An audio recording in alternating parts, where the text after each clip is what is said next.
Starting and running a business is hard, but you don't have to do it alone. Whether you're an established business owner or thinking about starting a side hustle to earn extra income, I am here to teach you how to show up as your unfiltered self, level up your business, and thrive as a mompreneur. Let's embrace the chaos and start enjoying the journey together. I'm Amy Traw, and you're listening to the Motivated Mompreneur Podcast. Welcome back into the Motivated Mompreneur Podcast. Today, I have a special guest with me, Dr. Leslee, and we are discussing advocating for ourselves, our healthcare, just the changes she's willing to make. We met back in January at an event I attended, and when I heard her speak, I'm like, I need this woman in my world because she is changing the narrative, and what she does is so impactful to so many individuals. So with that being said, Dr. Leslee, welcome in to the Motivated Mompreneur Podcast. Thank you. Thank you for having me so much. Oh my gosh, you are just such a light that we need. So can you tell listeners more about yourself, who you are, and what you do? All right. Yeah. So my name is Dr. Leslee Mcelrath. I am a board certified family physician licensed in the state of Ohio. But my focus is on wellness and prevention and what that should look like. To me, wellness and prevention is not just about, are you taking your meds? Is your blood pressure under control? Is your, blood sugar under control? But is it, are you able to reconnect with yourself and ground yourself when life is going crazy? Are you able to deal with life stressors? Do you have the ability to experience touch? All of these things create your world, and all of those things are important to me. It's not just about the meds, it's about who you are as a whole person, and are you living your best life?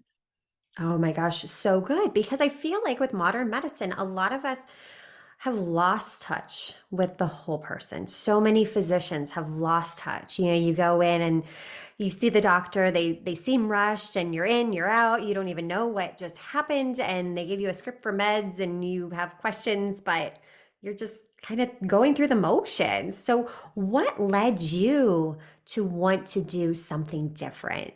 Something along the lines of what you're doing right now?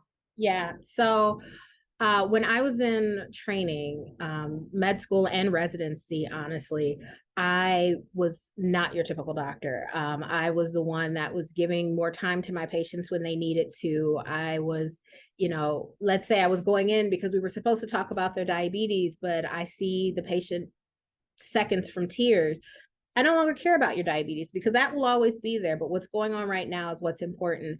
And through that, I learned that I'm not fit for traditional medicine. Actually, my program director literally said to me one day, she said, one of these days you're going to be a very good doctor for a very select group of people because you're not going to do well in corporate medicine. And I was like, thank you. Like, I didn't think of it as an insult. I was just like, thank you. I don't think I will fit with corporate medicine because the idea of having 15-minute appointments makes absolutely no sense. Like, you can't get any information. And one of our trainers in my program said to me, he said, if you just let a patient talk long enough, they will tell you what's wrong and how to treat it. But our system is so messed up that doctors don't have the time to sit and just listen and get to know you. And we've lost that doctor-patient relationship where you trust that your doctor is telling you the right thing. And it's just take a med here, go to this new specialist, that specialist sends you to somebody else. And you're not taught how to listen to your body. I truly believe the body has the ability to heal itself if we learn how to get out of its way. I know how to teach you how to get out of your own way so that your body can heal itself. Oh my gosh, so true. And I think so many times we just accept the fact that, all right, well, this is the way that the system is. I must just have to go with it. So, how can we start to make a change and start to advocate for ourselves when we feel just kind of stuck? The first thing is not waiting until 1,000 things are broken to go to your doctor. I think that is one of the biggest mistakes that people make is they wait and they wait and they wait, and then they go in and you have a 15-minute appointment, but you have 20 things to talk about. There's no way that we can get through all of those things. So actually reaching out, going to your doctor yearly for your physical, making sure that you're caught up on everything, that's kind of big and key. But then also when you go in, let your doctor know what your interests are. I'm interested in health and wellness. I'm interested in changing my life. I'm willing to make changes, because the longer you've been in medicine, the more jaded you become. You start to feel like no patient actually wants to do well for themselves. And so you tend to treat everybody the same, which is so bad. But if a patient doesn't know that they can tell their doctor, like, hey, I'm willing to make changes. How can I lose this, 20 pounds that you keep telling me I need to lose? How can I, get off of these medications? Because most medications that we have people on are not necessarily things that we should be keeping them on forever. It's supposed to be something for in the gap while we're making the lifestyle changes so that we can come off of them. But if you're never taught what to do to get off of your diabetes medication, then you're on it for the rest of your life. Oh my gosh, that's an excellent point. And, just something as simple as making the time to go to the doctor before it gets to be too much puts us into proactive mode versus reactive. And I feel like so much of society, it's reactive. We're trying to put a band aid on it. Like after the fact, we're trying to look for these quick fixes. We want the instant results. Exactly. And that's always been a horrible thing. Like I'm a millennial, like I'm of that generation where I want everything fixed immediately. But then I also, being a doctor, know that like that's not reasonable. Things did not break overnight. You're not necessarily going to fix them overnight, and even something as simple as, oh, the pain started overnight. Well, that was a process that puts you on the path to that pain coming at that point. And so it's like, if we're being proactive and making sure that we're living as healthily as possible, we're eating as healthily as possible with the guidance of a provider, then we can prevent ourselves from getting into our 60s, 70s, and 80s on thousands of different medications. I'm exaggerating, but like, tens of medications, Yeah. because it's not necessary. When you grow older, you're not supposed to be debilitated and terrible memory loss and you can't walk. Like that's not how it's supposed to be. But you have to make those steps in the beginning. You can't wait until you're 50 and 60 and your kids are out of the house and now I want to get healthy. Well, you're behind the eight ball at that point. But if you focus on yourself now, and especially being mompreneurs, I think I'm saying it wrong, but being moms have a really bad tendency of, I'm just going to take care of everybody else and I can worry about myself later. But what I always tell my women in my practice is, if you go down, your family goes down. So you have to prioritize yourself. Self-care is not selfish. It is making sure that you are set up so that you can take care of everybody else. But it takes a little bit of effort. And it does, because it's hard to put yourself first. It's hard to make the time. But when you reframe it, like you just described, it's necessary. It's not selfish at all, because yes, if you go down, that ship is sinking fast. Right. Who's going to get the kids from point A to point B? And we're these master navigators and logistical coordinators, and it can't be done alone. Like it takes a lot of moving pieces to fit perfectly into place in order for that machine to keep running. So the fact that you touched upon that is just, oh, so, so good. Now, did you always see yourself getting into medicine when you were growing up? Had you ever, always thought, okay, I'm going to be a doctor and I'm going to do it different. I'm going to do it my way and it's going to be amazing. So I've always wanted to be a doctor. Since I was 8, I had the most amazing pediatrician.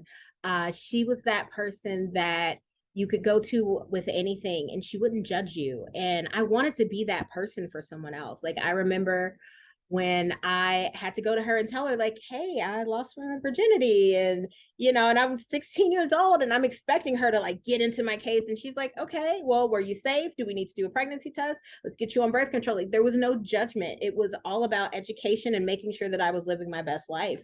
And I wanted to be that for other people. But no, I didn't always assume that I would start my own practice, but it was once I actually got into training and started to see the changes that were coming down the road, I realized that's not going to work for me. I'm not going to be successful in a practice where they expect me to see patients every 15 minutes, or where I don't have the choice to pick and choose my patients or let my patients pick and choose me. Where I'm not able to encourage lifestyle management, because that's where I feel like we've messed up. We've gone so far into the idea of pharmaceuticals being the fix for everything that, like, when I tell people, let's say somebody calls me up about a cold and I tell them, hey, the best cough medicine is just a tablespoon of unfiltered honey. And they look at me like I've lost my mind. And it's like, well, why aren't you giving me a pill? Because the pill isn't going to work as well as something natural will. The fact that we've gone that far down into the pharmaceuticals is so saddening, that, people just, they don't trust natural things. They don't trust just regular diet and exercise. Everything has to be a quick fix, a pill. And I didn't want to do that. I knew as I was going through training that I was either going to not be a doctor, or I was going to have to do things my own way. And luckily, I found out before I finished training about direct primary care and concierge medicine, and realized that's my niche, because then I can create what I want and not be beholden to anybody. Incredible. And that's where knowing yourself, that self awareness, no matter what type of business you have, is absolutely key, because everybody worries about niching down. They're like, okay, if I have a niche, nobody will come to me. I only have such a small audience. No, those are your people. You will talk to those people. Those are the people that you enjoy working with and that are going to enjoy working with you and appreciate what you do, respect what you do, respect your time, respect your boundaries. And it just creates such a better relationship. But I think starting out in business, that can be something that's scary, because it's like, wait a minute, I need money, I need income, I need patients, I need clients. Like, we get in such a scarcity mindset, but that's where we burn ourselves out, because then we're doing something we don't even enjoy. And Oh life yeah. is meant to be lived, for crying out loud. Yes, I completely agree. I have a doctor friend that we're constantly having that conversation with each other and having to talk each other off the ledge, because it's like, you cannot make fear-based decisions. You cannot live in this mindset of scarcity. You have to, if you're going to just build what you were trying to escape, what was the point? Why go Yeah. into business for yourself if you're just going to build what you hated that was already out there? You could have just gotten a job and not had the stress of being your own boss and figuring out, oh my God, taxes. I hate taxes. But what I remember, a thing that I learned quite a few years ago, I heard, life is going to hurt, but you can choose where that hurt is. You can choose where those pain points are for you. And for me, yeah, taxes suck, but I get to choose my patients. And I remember the very first paycheck that I got from an insurance company. I'd done the coding wrong. It was crazy. I think I billed out like $200 worth of services, and I got a check for $9.90. But you have never seen someone so excited to cash a check for $9.90, because I knew that I had earned every single cent of that $9.90, that it was all mine, that it wasn't going to anybody else, and that I did this on my own. I was so proud of it. And then I figured out how to get the rest of my money. Yeah, like, you're right. When you live in that sense of scarcity, you make fear-based decisions, and it's not worth it. It's not. Yeah, and it really does hold us back, and it can make or break a business, whether you let that fear control you or you start to harness control of it. And yeah, taxes are something that I'm like, that was the first thing I outsourced. I'm like, nope, that is way outside of my zone of genius. There are people that are very intelligent with this. Here you go. There you go. Because, Hey, I mean, take it even my over. QuickBooks, I screwed that up, and I'm like, I'm sorry, here, can you Yes. figure this out? So yeah, just knowing like, okay, I don't have to do every single thing within my business. There are people that can help me, that I can outsource some of these items. And I think starting your own business it's scary to do that, but you have to be willing to accept help from others, because you're not alone in this journey. You're not supposed to be doing everything by yourself. No, completely agree. Completely agree. Like, when I first started, I've always loved counseling and talking to people. Like, I tell people all the time, like, I'm gonna give you my opinion regardless. Like, that's just me. So I wanted to be a counselor, but then I realized, counseling, they go to school for years to understand how to guide you appropriately. Why would I try to do that, kind of half-assed, Yeah. pardon my French, but like when I could just bring somebody in that knows what they're doing. And as I saw a need or yeah, really, as I saw a need for something, I would find someone else. So like my practice, when you're a part of my practice, you get access to a mental health counselor, a yoga instructor, a massage therapist, a personal trainer, and we just added on a weight loss mindset coach, because these are things that I personally feel are what's important when it comes to health. It's not about having a cardiologist and a pulmonologist. Like, if we're doing things proactively, you should never have to see those people. We should be able to put these people out of work by just being healthy and taking care of our mind, body, and spirit. It's all connected.